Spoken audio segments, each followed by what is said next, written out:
माँ से मुजरा हो गया, अब माँ से माँ बहन की गालियां बाकी रह गई हैं। मैं ये कहना चाहता हूं कि माँ से मोदी मोदी मोदी मोदी करते रहते हो, कहीं माँ से माँ की गाली ना आपको दे दे मोदी जी, इसलिए सभाओं में थोड़ा संभल के और बच के जाइएगा। जो असल मसला है उस पर बात है।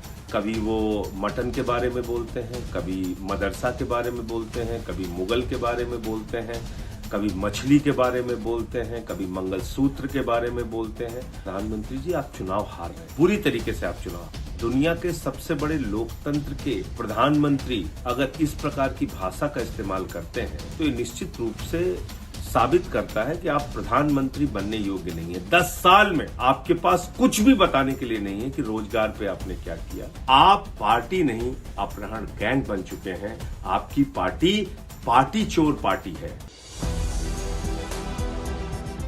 जैन साथियों, महामानव, विश्वगुरु, प्रधान सेवक, ये तमाम शब्दावलियां हमारे देश के प्रधानमंत्री के लिए इस्तेमाल की गई और उनको बताया गया, और वो तो अब खुद भी मानने लगे हैं कि वो उनका जो जन्म है वो बायोलॉजिकल जन्म नहीं है, वो एक अवतार है।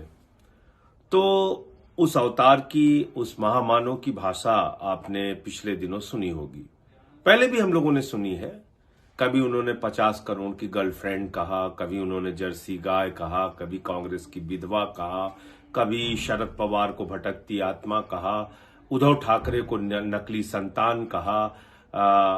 आपने देखा होगा कि दिल्ली के मुख्यमंत्री अरविंद केजरीवाल को बदनसीब कहा, आतंकवादी कहा, खालिस्तानी कहा। और अभी इस चुनाव में तो उन्होंने राजनीति के स्तर को और भाषा की मर्यादा को पूरी तरीके से तार तार कर दिया है। जिस तरह से प्रधानमंत्री जी पूरे चुनाव में बोल रहे हैं, मुझे लगता है ये उनकी हार की हताशा है और पूरी तरीके से बौखलाए हुए हैं प्रधानमंत्री जी।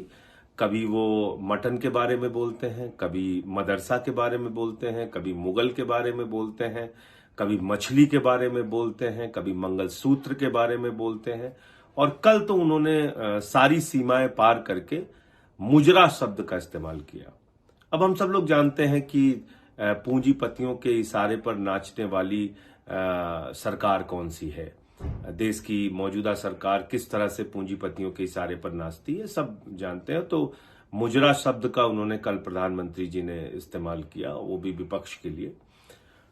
मैं प्रधानमंत्री जी से कहना चाहता हूं, प्रधानमंत्री जी, आप चुनाव हार रहे हैं, बुरी तरीके से आप चुनाव हार रहे हैं, और जितना समय बीतता जा रहा है उतना आप अपने आप को एक्सपोज कर रहे हैं। पूरे देश के सामने अपनी असलियत आप खोलकर रख दे रहे हैं। आपके लिए चौथी पास राजा का शब्द इस्तेमाल किया गया था, वो बिल्कुल सटीक बैठता है।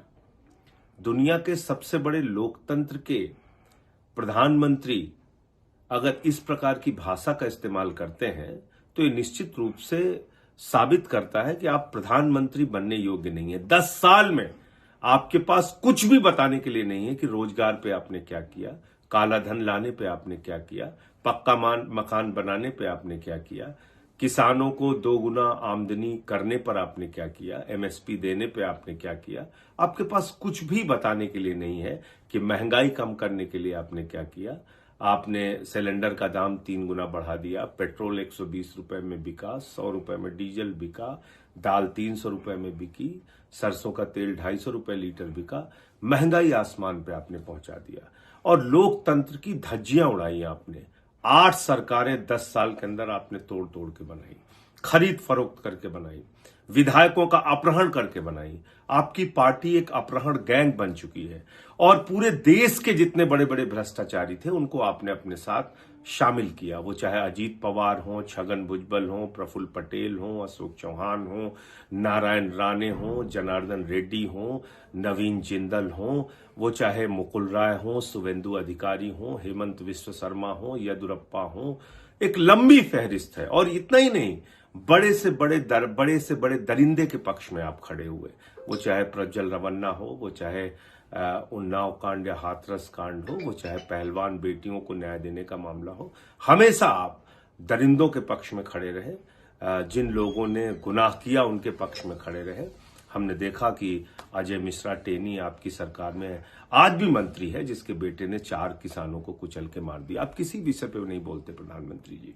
आप सिर्फ और सिर्फ विपक्ष को गालियां देने में यकीन रखते हैं। तो मैं तो अब बीजेपी के समर्थकों को, भक्तों को कहना चाहूंगा, कान में रुई लगा के जाना, सभा में कानों में रुई लगा के जाना, क्योंकि अब सिर्फ मां बहन की गाली बाकी रह गई है। मां से मटन हो गया, मां से मछली हो गया, मां से मंगलसूत्र हो गया, मां से मदरसा हो गया, मां से मुगल हो गया, मां से मुजरा हो गया, अब मां से मां बहन की गालियां बाकी रह गई हैं। तो मैं भक्तों से और जो मोदी जी के समर्थक हैं उनसे मैं ये कहना चाहता हूं कि मां से मोदी मोदी मोदी मोदी करते रहते हो, कहीं मां से मां की गाली ना आपको दे दे मोदी जी, इसलिए सभाओं में थोड़ा संभल के और बच के जाइएगा। जो असल मसला है उस पर अब आते हैं। हम लोगों ने क्या कहा बार बार कि प्रधानमंत्री जी भारत के संविधान को खत्म करना चाहते हैं, आरएसएस भारत के संविधान को खत्म करना चाहती है, आरएसएस आरक्षण को खत्म करना चाहती है, दलितों, पिछड़ों और आदिवासियों का आरक्षण इस देश में खत्म होगा अगर गलती से 2024 में प्रधानमंत्री नरेंद्र मोदी जीत गए। यही बार बार कह रहे हैं हम लोग। और इसमें क्या गलत है? क्यों इतना बौखलाए हुए प्रधानमंत्री जी? आपकी असलियत हमने देश के सामने खोल दी, तो आप बौखला कर कुछ भी बोले जा रहे हैं। आप जवाब दीजिए इन सवालों का। 1949 में क्या भारतीय संविधान का, जब वो संविधान बनाया जा रहा था, लागू भी नहीं हुआ था इस देश में, पूरी आरएसएस ने देश भर में अंबेडकर जी के पुतले जलाकर विरोध किया था उस संविधान का, और यह कहा था कि बाबा साहब का संविधान भारतीयता के खिलाफ है। पढ़ लीजिए, तो इतिहास के पन्नों में दर्ज है। अगर मैं कुछ झूठ बोल रहा हूं तो बताइए, इसका जवाब दीजिए प्रधानमंत्री जी।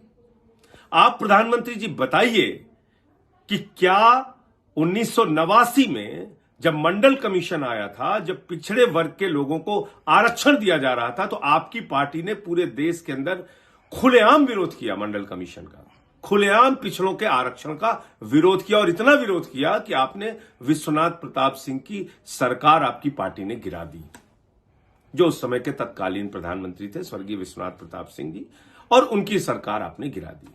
इतना ही नहीं किया आपने, 2015 में बिहार के चुनाव में आरएसएस के प्रमुख, आरएसएस तो आप लोगों का माई बाप है, उसके प्रमुख मोहन भागवत ने कहा आरक्षण खत्म होना चाहिए। मनमोहन वैद्य जो संयुक्त राष्ट्रीय महासचिव हैं आरएसएस के, उन मनमोहन वैद्य ने कहा आरक्षण से अलगाववाद फैलता है। और अभी ताजा उदाहरण उठा के देख लीजिए, उत्तर प्रदेश के मुख्यमंत्री का एक लेख है उनकी ही वेबसाइट पे, जिसमें खुलेआम उन्होंने आरक्षण का विरोध किया है। वो आज भी लेख पड़ा हुआ है, योगी आदित्यनाथ जी का लेख। इसके अलावा आपका प्रचार करने वाला जो सबसे बड़ा व्यक्ति है, जो आपके विचारों को पूरे देश में फैलाता है, अमित मालवीय, उसके 7 विचार आरक्षण के खिलाफ मैं देश के सामने कर चुका हूं। अपने ट्वीट के माध्यम से उसने 1-2 बार नहीं 7 बार आरक्षण का विरोध किया, और कैसे विरोध किया है वो मैंने सामने रखा है। उसने एसटी, एससी, ओबीसी के आरक्षण का खुलेआम विरोध किया और कहा कि ये खत्म होना चाहिए। उसने महिला आरक्षण का विरोध किया, कहा कि ये खत्म होना चाहिए। अमित मालवीय कौन है? आपके विचारों को प्रचारित करने वाला व्यक्ति। इसके अलावा तेजस्वी सूर्या, वो क्या कहता है आपका सांसद? वो कहता आरक्षण एक गंदा दलदल है, आरक्षण खत्म होना चाहिए। और प्रधानमंत्री जी, आपके राज में पूरे देश के विश्वविद्यालयों में आरक्षण को आपने कुचल के कूड़ेदान में डाल दिया। आपने ओबीसी, दलित, आदिवासी का आरक्षण खत्म किया विश्वविद्यालय। मेरा सीधा आरोप है, अगर बीजेपी के लोगों के पास इसका जवाब है तो इसका जवाब दीजिए। अब आते हैं संविधान के ऊपर। संविधान के बारे में मैंने तो नहीं कहा, आपके खुद के सांसद लल्लू सिंह ने कहा 400 सीट चाहिए, संविधान खत्म करना है। ज्योति मिर्धा जो आपकी प्रत्याशी थी राजस्थान से बीजेपी की, उन्होंने कहा 400 सीट चाहिए, संविधान खत्म करना है। अरुण गोविल जी जो मेरठ से प्रत्याशी थे, उन्होंने कहा 400 सीट चाहिए, संविधान खत्म करना है। दिया कुमारी जो आपकी डेप्यूटी चीफ मिनिस्टर हैं, उन्होंने कहा 400 सीट चाहिए, संविधान खत्म करना है। अनंत हेगड़े जो आपके केंद्रीय मंत्री थे, उन्होंने कहा 400 सीट चाहिए, संविधान खत्म करना है। आप देश के संविधान को खत्म करना चाहते हैं, आरक्षण को खत्म करना चाहते हैं, ये आपकी सच्चाई है। ये आपकी इस असलियत को पूरे देश के सामने इंडिया गठबंधन के नेताओं ने खोल कर रख दिया है, और इसी के कारण आप बौखलाए हुए हैं, विपक्ष के लोगों को गालियां दे रहे हैं। गालियां देने से काम नहीं चलेगा प्रधानमंत्री जी। आप इन सवालों का जवाब दीजिए। बाबा साहब के संविधान का आरएसएस ने विरोध क्यों किया था? 1989 में मंडल कमीशन का विरोध क्यों किया था? जातीय जनगणना का विरोध आपने और आपकी पार्टी ने क्यों किया? संविधान का विरोध आपके सांसदों ने क्यों किया? इन सारे मसलों का एक एक करके जवाब दीजिए। और विश्वविद्यालयों में आरक्षण को आपने खत्म क्यों किया, इसका जवाब दीजिए। और इसका भी जवाब दीजिए कि केंद्र सरकार की नौकरियों में, केंद्रीय मंत्रालयों में कितने सेक्रेटरी लेवल के अधिकारी दलित, पिछड़ा, आदिवासी हैं। आप सवालों का जवाब नहीं देते, आप गाली गलौज की भाषा का इस्तेमाल करते हैं। तो मैं प्रधानमंत्री जी आपसे कहना चाहता हूं, आप कितनी भी गाली गलौज कर लीजिए, आपकी असलियत अब पूरा देश जान चुका है। और आप आरक्षण खत्म करेंगे, संविधान खत्म करेंगे, और मैं तो यहां तक कह रहा हूं आप चुनाव भी खत्म करेंगे। सूरत में आपने चुनाव खत्म किया, बगैर चुनाव के बीजेपी वहां जीत गई। अरुणाचल प्रदेश में आपने चुनाव खत्म किया, 10 विधायक बगैर चुनाव के वहां जीत गए। इंदौर में आपने कांग्रेस पार्टी के कैंडिडेट का अपहरण किया। आप पार्टी नहीं, अपहरण गैंग बन चुके हैं। आपकी पार्टी चोर पार्टी है। मैं ये सीधे तौर पे कहना चाहता हूं। आपने उद्धव ठाकरे की तीर कमान चुरा ली, आपने शरद पवार की घड़ी चुरा ली, आपने चंडीगढ़ के अंदर जो मेयर जीता हुआ था उसके वोट आपने चुरा लिए। इंडिया गठबंधन का जो मेयर जीता हुआ था आम आदमी पार्टी का, ये तो धन्यवाद है सुप्रीम कोर्ट का, उन्होंने लोकतंत्र की रक्षा की। तो इसलिए प्रधानमंत्री जी, मैं फिर दोहरा रहा हूं, 1 नहीं, 2 नहीं, 3 नहीं, 100 बार आपसे सवाल पूछूंगा। आपने आरक्षण इस देश में खत्म क्यों किया? विश्वविद्यालयों के अंदर संविधान खत्म करने की आपकी योजना आरएसएस की और आपकी योजना क्यों है? आप दलितों, पिछड़ों और आदिवासियों से इतना विरोध क्यों करते हैं? जातीय जनगणना आपने क्यों नहीं कराई? मेरा सवाल है कि मंदिर के शिलान्यास में, प्रभु श्री राम के मंदिर के शिलान्यास में तत्कालीन राष्ट्रपति श्री रामनाथ कोविंद जी को आपने क्यों नहीं बुलाया? संसद के उद्घाटन में वर्तमान राष्ट्रपति श्रीमती द्रौपदी मुर्मू जी को आपने क्यों नहीं बुलाया? और राम मंदिर के उद्घाटन में, प्रभु श्री राम मंदिर के उद्घाटन में आपने मौजूदा राष्ट्रपति श्रीमती द्रौपदी मुर्मू जी को क्यों नहीं बुलाया? जवाब एक ही है, दलितों से, पिछड़ों से, आदिवासियों से आप नफरत करते हैं, घृणा करते हैं, आपके मन में छुआछूत की भावना है। इसलिए आपको इस देश का आदिवासी, दलित, पिछड़ा, इस देश का आम आदमी जो महंगाई से, बेरोजगारी से, संविधान खत्म करने की आपकी योजना से, आपके आरक्षण खत्म करने की योजना से वाकिफ हो चुका है, उसको मालूम चल चुका है आपकी असलियत, वो आपके खिलाफ वोट करेगा, आपको हराएगा। जय हिंद, इंकलाब जिंदाबाद।